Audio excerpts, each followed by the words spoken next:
इंसानियत नाम की चीज़ उत्तर प्रदेश की योगी सरकार के पास नहीं रह गई है। अगर मानवता की सीख लेना है कहीं से तो हमारे समाजवादी पार्टी के राष्ट्रीय अध्यक्ष माननीय अखिलेश यादव जी से मानवता की सीख लें। अब आप अगर दिल्ली में रहते हैं और वापसी आपकी शाहजहाँपुर हो गई है, वापसी आपकी गांव में हो गई है, तो राशन कार्ड से गल्ला आप अपने गांव में जाके ले सकते हैं।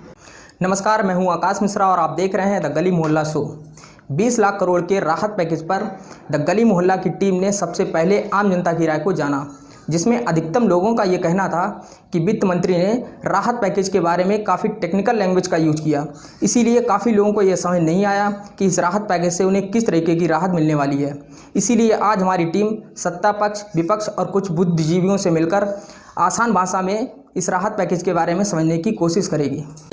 गली गली और मोहल्ला करते करते हो हल्ला, गली गली और मोहल्ला करते करते हो हल्ला, हल्ला हो हल्ला हल्ला। हमारे साथ मौजूद हैं समाजवादी पार्टी के जिला अध्यक्ष तनवीर खां जी। तनवीर जी, केंद्र सरकार ने 20 लाख करोड़ का जो राहत पैकेज जारी किया है, इससे आम जनता को क्या राहत मिलने वाली है? 20 लाख करोड़ का जो केंद्र सरकार ने, मोदी सरकार ने जो राहत पैकेज जारी किया है, मैं समझता हूँ इससे जनता को कोई राहत मिलने वाली नहीं है। अभी तक तो जनता की समझ में ही नहीं आ पाया है कि 20 लाख करोड़ के इस पैकेज से जनता को क्या लाभ मिलेगा, इसमें क्या क्या जनता के लिए सुविधाएं दी गई हैं।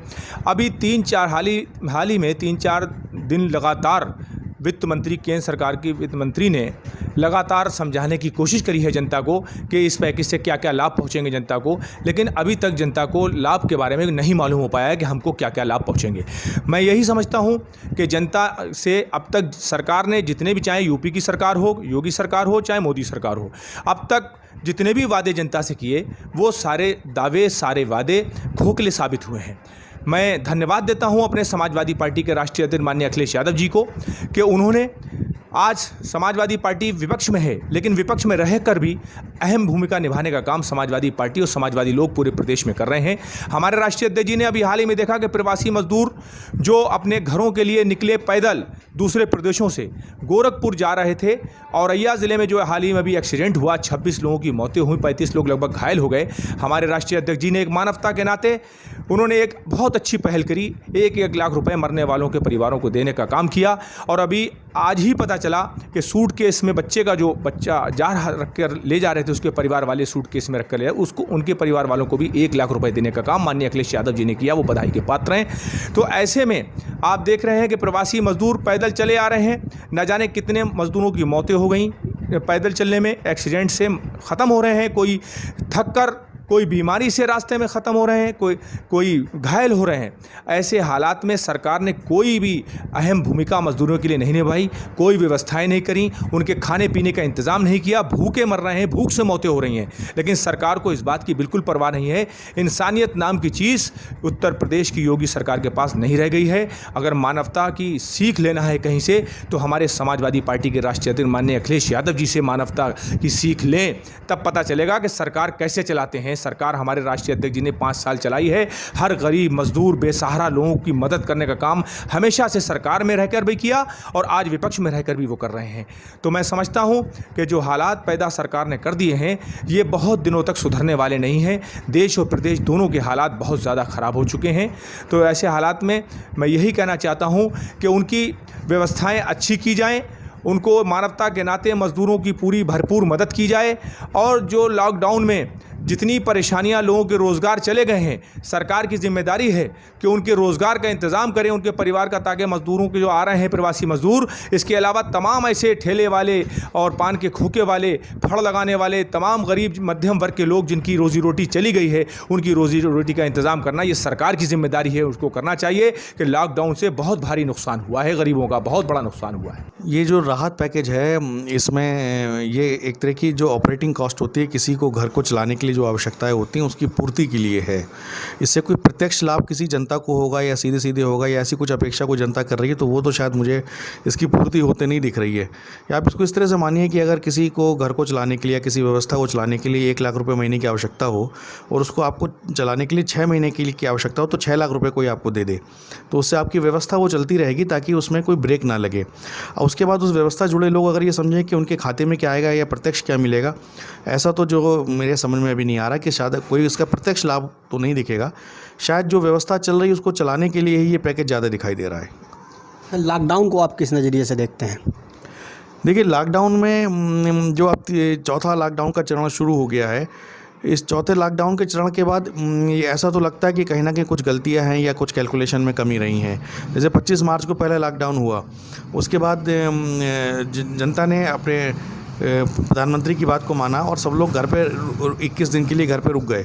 तो सबकी अपेक्षा ये थी कि शायद 21 दिन के बाद चीज़ें जो हैं उनके अनुकूल हो जाएंगी और चीज़ें आगे बढ़ेंगी, व्यवस्था ठीक होने लगेगी या इंडस्ट्री वगैरह चीज़ें ठीक चलने लगेंगी, तो वो अपने घर पे बैठे रहे। जो प्रवासी मजदूर थे वो उस जगह पे वहाँ टिके रहे। उनके जो मकान मालिक थे उन्होंने भी उन मजदूरों से किराया वगैरह नहीं मांगा और वो वहाँ पर उनको रहने की व्यवस्था वो दे रहे। उसके बाद फिर लॉकडाउन दूसरे चरण में आया, फिर तीसरे चरण में आया, और अब जब 55 और 60 दिन हो गए हैं, उसके बाद जब लॉकडाउन का चौथा चरण शुरू हो गया है, उसके बाद जो प्रवासी मजदूर हैं या जो लोग बाहर रह रहे हैं उनको अपने घर भेजने की व्यवस्था हो रही है। अगर 60 दिन के बाद उनको घर भेजने की व्यवस्था हो रही है, इसका अर्थ तो ये लग रहा है कि जो जिस जगह पे वो काम कर रहे हैं, जिस औद्योगिक क्षेत्र में या इंडस्ट्री में वो काम कर रहे हैं, वो क्या साल भर या 2 साल के बाद शुरू होंगी। अगर इसी चीज़ का आकलन सरकार को पहले से था तो शायद वो 25 तारीख का लॉकडाउन बढ़ा के 30 तारीख कर देते। 5 दिन की जो समय था उसमें सबको भेजने की व्यवस्था हो जाती। अब ये जो अफरा तफरी का माहौल हो रहा है, जिसमें मज़दूर भी परेशान है और सबसे ज़्यादा गरीब वर्ग ही परेशान होता है। परेशान तो बाकी सभी वर्ग भी हो रहे हैं, लेकिन गरीब के साथ स्थिति होती है कि उसको समझ में नहीं आता है, ना उसके पास सूचनाएं मजबूत होती हैं, ना उसके पास व्यवस्थाएं ऐसी होती हैं कि वो लंबे समय तक टिक पाए। वो पूरी तरह से बिल्कुल सड़क पे आ गया है, उसको समझ में नहीं आ रहा है वो क्या करे, कब उसकी व्यवस्थाएँ शुरू होंगी, जिस जगह पर वो काम कर रहा था वो कब काम शुरू होगा। 60 दिन के बाद अगर मज़दूरों को या जो भी व्यक्ति किसी कार्य से जुड़ा है उसको अपने घर वापस जाना पड़ रहा है, तो ये कहीं ना कहीं ऐसा लग रहा है कि कुछ तो भूल हुई है। इसका सुधार अब आवश्यक है और चीज़ों को अब समझना पड़ेगा कि अगर जनता को सर्वोपरि रखा गया है, और जैसा प्रधानमंत्री ने कहा भी था और हम सब लोग मान भी रहे कि उन्होंने जनता उनके लिए सर्वोपरि है, तो इसकी ये चीज़ें अब शायद ज़मीन पर भी दिखाई देनी चाहिए। देखिए, व्यवहारिकता में तो अभी तो मुझे कोई नहीं लगता कि राहत मिल रही हो, लेकिन अगर आप 20 लाख करोड़ की पैकेज की बात करते हैं तो 20 लाख करोड़ पैकेज में जो ज़्यादातर जो फंड दिया गया है वो लोन के रूप में दिया गया है। और अगर हम गरीबों की बात करें कि मज़दूरों की बात करें तो ये निश्चित है कि वन नेशन वन राशन का जो इन्होंने कॉन्सेप्ट दिया है वो इनके सराहनीय कदम है। अगर वो ज़मीन पर 100% उन गरीबों के लिए फ़ायदेमंद साबित होता है तो। दूसरा ये कि जो इन्होंने 3 लाख करोड़ का जो पैकेज दिया है MSME के लिए, यानी कि जो मध्यम और स्मॉल स्केल इंडस्ट्रीज़ के लिए उनके लिए दिया है, तो वो पैकेज भी इन्होंने लोन के रूप में दिया है, यानी कि आपको लोन लेना है। ये बात सही है कि कोलेटरल नहीं है कि कोई आपको उसकी चीज़ की गिरवी नहीं रखनी उसकी, लेकिन ये जो पैसा दिया है लोन के रूप में वो पैसा उनको कभी ना कभी वापस लौटाना पड़ेगा। आज जो इंडस्ट्रीज़ के ऊपर जो समस्या है कि वो इंडस्ट्रीज़ पहले अपना गरीबों के जो मज़दूर उनके यहाँ काम कर रहे हैं उनको तनख्वाह दे, उनको वापस बुलाए, या फिर वो उनको अपने इंडस्ट्री को चलाए, ये समस्या है। तो वो लोन जो दिया है मुझे नहीं लगता कि वो लोन बहुत ज़्यादा मदद कर पाएगा इस समय। और जो मज़दूर हैं, जो मज़दूर सड़कों पर उतरे हुए हैं, यदि उनको सीधे सीधे राहत पहुंचाने की बात थी तो आज की डेट में उनको राहत पहुंचानी थी कि वो कैसे घर पहुंचें, उनके जो परिवार उनका पालन पोषण कैसे हो। दूसरा चीज़, उन्होंने जो मनरेगा में जो पैसा बढ़ाया है, जैसे मान लीजिए 182 रुपये पर हेड मिलता था मनरेगा के मज़दूरों को, अब इन्होंने बढ़ा कर 202 कर दिया है। तो ये एक अच्छी पहल है कि उनको करीब करीब ये पैसा बढ़ा। इसमें 40,000 करोड़ रुपया उन्होंने दिया है मनरेगा मज़दूरों के लिए, ये भी एक अच्छा कदम माना जा सकता है।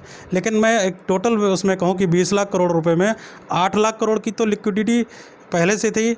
इसको समझना पड़ेगा, RBI जो पैसा देती है वो माइनॉरिटी फंड कहलाता है, और जो गवर्नमेंट पैसा देती है वो फिजिकल फंड कहलाता है। तो माइनॉरिटी फंड में जो RBI पैसा देगी वो लोन के रूप में देगी, किसी भी व्यक्ति को दो या किसी भी संस्था को दे। और उसमें से 8 लाख करोड़ वो पहले ही दे चुकी थी 2019 तक।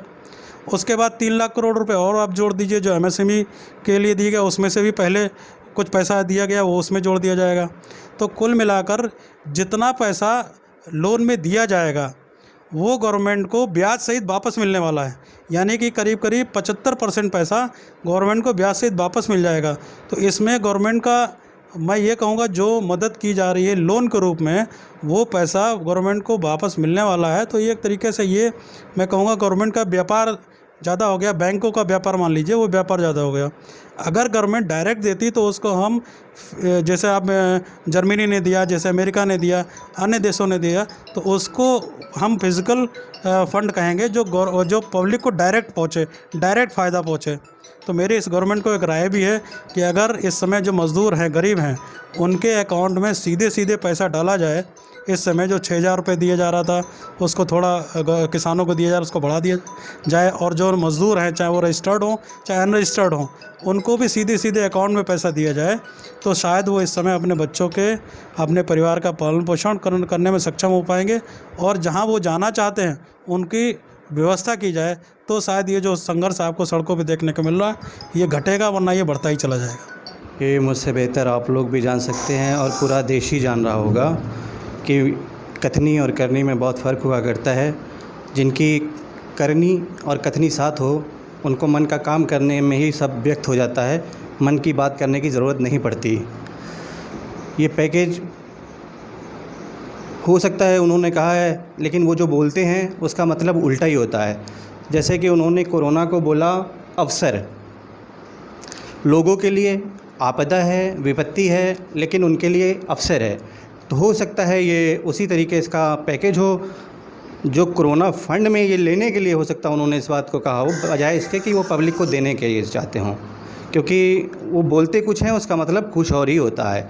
जैसे कि वो विपत्ति को अगर अवसर बोल सकते हैं, तो ये उनका लेने वाला पैकेज हो सकता है, जनता को देने वाला नहीं हो सकता। क्योंकि एक गरीब की, एक मज़दूर की भाषा में मैं कहना चाहूँगा, मज़दूर तो इस व्यवस्था में कब का मरकर लाश हुआ, अब लाश को मरते देखा है। 10 लाख का सूट पहनने वाले मोदी जी, आपके राज में पाँव में छाले लेकर मज़दूर को पैदल चलते देखा है। कैसे व्यक्त करूं पीड़ा मन की, कैसे मन के घाव दिखाऊं, कैसे व्यक्त करूं पीड़ा मन की, कैसे मन के घाव दिखाऊं। दिल ज़ख्मी है जब से प्रसव पीड़ा लेकर सड़क पे महिला चलते देखा है। आँख से हटाओ पर्दा, अब तो सत्ता काम वो छोड़ो, अब तो सच सच बोलो, मैंने ही यही नहीं मंज़र, सबने ये मंज़र खुल कर देखा है, अपनी आँखों से देखा है। कैसे मज़दूर को तड़पते सबने देखा है। और ये पैकेज आज इतने दिन हो गए हैं, इसको राहत देने के नाम पे मैं तो कहूँगा कि अपनी सरकार की नाकामियों को भी एक्सपोज करते जा रहे हैं। आज ये बोल रहे हैं कि मनरेगा को लेकर हम रोज़गार के अवसर दे रहे हैं। यदि अब मनरेगा को लेकर रोज़गार के अवसर दे रहे हैं, तो क्या पिछले 6 साल से मोदी जी ने मनरेगा में अवसर को बंद कर रखा था? क्योंकि ये स्कीम तो बहुत पुरानी है, क्यों बंद करके रखा था, ये भी सवाल होना चाहिए। यदि ये अवसर पहले दे दिए होते तो ये मज़दूरों को प्रवासी होने की ज़रूरत नहीं पड़ती। अगर मज़दूर बाहर फंसा, बाहर उसकी दुर्दशा हुई, तो सत्ता उसकी ज़िम्मेदार है। क्योंकि जो रोज़गार आज दे सकती है वो पिछले 6 साल में क्यों नहीं दिया। आज मोदी जी, योगी जी बोल रहे हैं कि इस राहत के नाम पे राशन टाइम पे बँट रहा है। अगर आज राशन टाइम पे बँट रहा है, तो क्या आप इस बात को एक्सेप्ट करते हैं कि पिछले 6 साल से राशन टाइम पे नहीं बँटता था?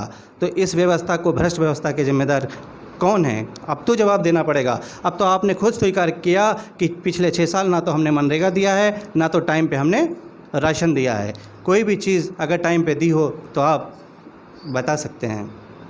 इस पैकेज के लिए मैं इतना भी और ज़रूर कहना चाहूँगा, एक मज़दूर की ही भाषा में, कि हम भारत के मज़दूर, भारत के राष्ट्र निर्माता मोदी जी, दोष हमारा क्या है हमको बतला दो मोदी जी। हम भारत के मज़दूर, भारत के राष्ट्र निर्माता मोदी जी, दौलत वालों को प्लेन से बुलाते, हमको ना दे सके तुम बस का सहारा, ऐसा क्यों है मोदी जी। दोष हमारा क्या है हमको बतला दो मोदी जी। होगा लाखों का करोड़ों का पैकेज, बस इतना तो बता दो किसके लिए ये पैकेज है मोदी जी। मेरे तो पैरों के छालों को दे भी ना सका ये मलहम मोदी जी। दोष हमारा क्या है हमको बतला दो मोदी जी। इसी के साथ भगवान परशुराम, शहीद अशफाकुल्लाह, रोशन सिंह जी की सरजमी पर पैदा हुआ, इन सबको नमन करते हुए अपनी वाणी को विराम देता हूं और आशा करता हूं सरकार आगे से अपनी आंखें खोलकर अच्छे से अच्छा काम करने की कोशिश करेगी। इस कोरोना महामारी के दौरान भारत के प्रधानमंत्री यशस्वी श्री नरेंद्र मोदी जी ने जो 20 लाख करोड़ का पैकेज दिया है, उसको सरल भाषा में समझाने का काम देश की वित्त मंत्री श्रीमती निर्मला सीतारमण जी ने किया है।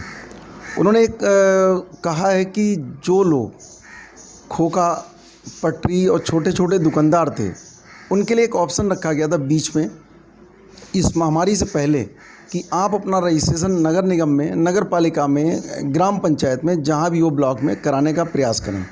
और जो लोग रजिस्टर्ड हो गए उनको केंद्र सरकार ने ये कहा है कि मुद्रा लोन योजना के तहत जो 50,000 का लोन है, वो 50,000 का लोन होगा या उससे कम होगा या उससे ज़्यादा होगा, उन लोगों को वरीयता दी जाएगी जिन्होंने अपना रजिस्ट्रेशन करा रखा है।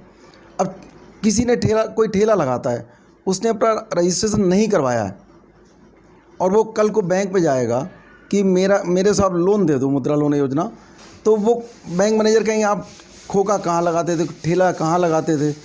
अब वो कोई सबूत होगा नहीं उनके पास। तो ये उन्होंने कहा है कि अगर आपने रजिस्ट्रेशन करा दिया है तो मुद्रा लोन योजना के तहत आपको लोन मिलने में आसानी रहेगी। ये एक प्रश्न ये है। और दूसरा ये भी है, अब चूंकि लोग समझ नहीं पाते, 20 लाख करोड़ के पैकेज में सारी चीज़ें आ जाती हैं। एक शब्द ये भी आया कि जो लोग बड़े बड़े शहरों से वापस आ रहे हैं अपने गांव में, उनके राशन कार्ड नहीं बने, और जब राशन कार्ड बनवाएंगे तो उनको गल्ला मिलेगा। लेकिन इन 2 महीनों के दौरान उनको गल्ला कैसे मिले, इसके लिए केंद्र सरकार और प्रदेश सरकार ने योजना बनाई है कि जो लोग वापस आए हैं उनको राशन की किट निःशुल्क उनके गांव में प्रधान के माध्यम से, लेखपाल के माध्यम से दी जाएगी। उसके अलावा जो एक चीज़ और आई है कि जब देश के प्रधानमंत्री श्री मोदी जी ने जनधन योजना के तहत आम जनता के, गरीबों के जब खाते खुलवाए थे बैंकों में, तो विपक्षी पार्टियों ने उनको क्रिटिसाइज़ किया था इस बात को लेकर कि जनधन योजना क्यों खाते खुलवाए जा रहे हैं। लेकिन अब देश की जनता को लग रहा है कि जनधन योजना के खाते अगर नहीं खुले होते तो किसान सम्मान निधि का पैसा डायरेक्ट हमारे बैंकों के माध्यम से खातों में नहीं आता। उसी तरह से जो मनरेगा के जॉब कार्ड बने हुए हैं, उनका पैसा भी केंद्र सरकार, प्रदेश सरकार सीधे उनके खातों में भेजने का प्रयास कर रही है। और एक चीज़ आई है कि आने वाले समय में वन नेशन और वन राशन कार्ड, आपने सुना होगा, one nation one ration card बनने जा रहा है। अब आप अगर दिल्ली में रहते हैं और वापसी आपकी शाहजहाँपुर हो गई है, वापसी आपकी गांव में हो गई है, तो राशन कार्ड से गल्ला आप अपने गांव में जाके ले सकते हैं। एक आने वाले समय में ये भी केंद्र सरकार की योजना हो रही है, बन रही है। अच्छा, ये बताइए कि जो डेली मजदूर हैं, दिहाड़ी मजदूर जो रोज़ कमाते हैं, रोज़ खाते हैं, उनके लिए इस राहत पैकेज में क्या है? उनके लिए अगर आप देखा जाए, हम केंद्र सरकार ने प्रदेश सरकार के माध्यम से हर प्रदेश में, हर ज़िले में, हर नगर पंचायत में, हर ग्राम पंचायत में राशन की किट, जिसका कोई शुल्क नहीं लिया जा रहा है, जिन लोगों के राशन कार्ड नहीं बने हैं उनको देने का प्रावधान किया है, उसका शुल्क नहीं लिया जा रहा। लेकिन ये क्या है, ये 20 लाख करोड़ के पैकेज में ही वो सारी चीज़ें हैं। लोग समझेंगे कि हमको पैसा मिले, नहीं, पैसा ना दे के उनको राशन की किट दी जा रही है। और एक और योजना आई थी कि जिन मज़दूरों ने, जो मज़दूर अपने ज़िले में काम कर रहे थे, चाहे वो मिस्त्री हो, चाहे वेंडर हो, चाहे किसी तरह का मिस्त्री था, उसने अपना अगर नगर निगम में रजिस्ट्रेशन करवा रखा है और 50 रुपये उसका शुल्क था, मात्र 50 रुपये शुल्क था, और 50 रुपये शुल्क के बाद और 50 रुपये महीना उनको जमा भी करना था उस योजना में, जो लेबर ऑफिस में रजिस्ट्रेशन होना था। प्रदेश सरकार का ये, केंद्र सरकार का ये कहना था कि 1,000 रुपये महीना उनको 60 साल के बाद हम देंगे। एक योजना आई थी, 60 साल के जब हो जाएंगे, पेंशन के तौर पे 3,000 रुपये महीना देने का प्रावधान था। अब उनका काम बंद हो गया, मजदूर फ्री हो गए। केंद्र और प्रदेश सरकार ने 1,000 रुपया उन रजिस्टर्ड मजदूरों को नगर निगम के माध्यम से, नगर पालिका के माध्यम से, ग्राम पंचायत के माध्यम से, उन मजदूरों को जो रजिस्टर्ड थे उनके खातों में भेजने का प्रयास किया है। काफ़ी लोगों के जो रजिस्टर्ड हैं उनके खातों में पैसा पहुंचा है, और जो रजिस्टर्ड नहीं हैं, आने वाले समय जैसे ही लॉकडाउन का पीरियड खुलता है, उनके लिए रजिस्ट्रेशन होना होगा और उनके खाते में पैसा पहुंचेगा।